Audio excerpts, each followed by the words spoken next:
O yung bata. Kinagabihan ng July 21, mas naramdaman ang epekto ng bagyo at habagat. Sa Fairview, Quezon City, unti-unti nang tumataas ang tubig.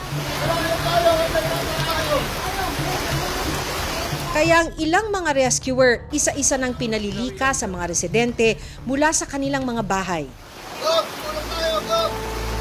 Pero sa kalagitnaan ng kanilang rescue operation, isang tawag ang natanggap ng grupo. Isang bagong panganak na babae at ang kanyang isang buwang gulang na sanggol ang natrap sa kanilang bahay. Nang matunton ng mga rescuer ang bahay, hanggang dibdib na ang taas ng tubig, kaya maingat nilang sinuong ang baha para mailigtas ang mag-ina.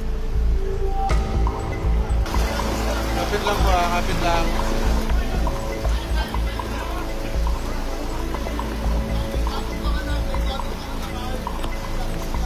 Maya-maya pa, agad na binuhat ng isang rescuer ang sanggol. Malalay lang ha. Pansamantala silang dinala sa evacuation center ng barangay para magpalipas ng gabi.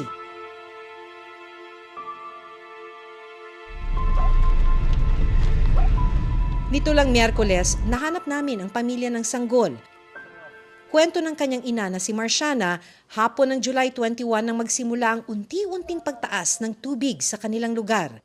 So ng mga bandang 4 p.m., yun, talagang umabot na dito yung tubig sa bahay namin. Sabi ko, di naman ata to lalaki yung tubig, kaya wala kaming balak maglikas muna.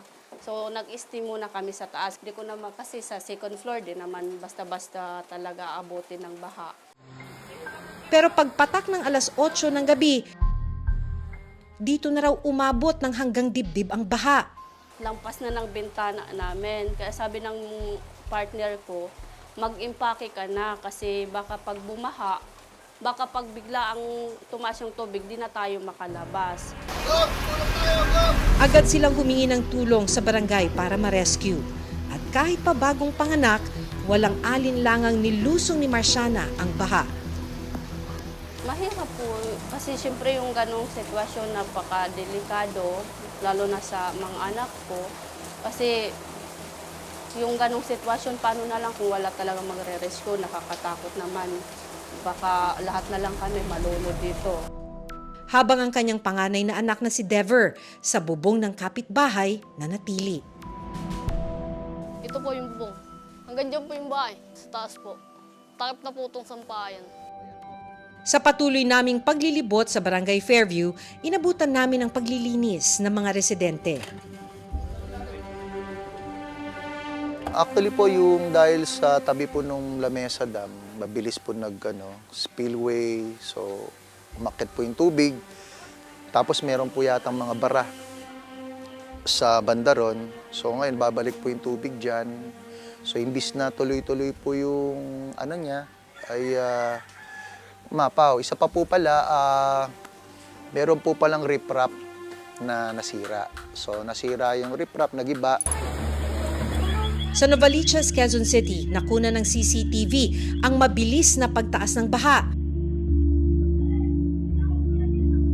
Alas 6 ng gabi, makikita sa video na wala pang tubig ang kalsadang ito. Matapos ang kalahating oras, umabot na sa tuhod ang taas ng tubig at unti-unti pang tumataas.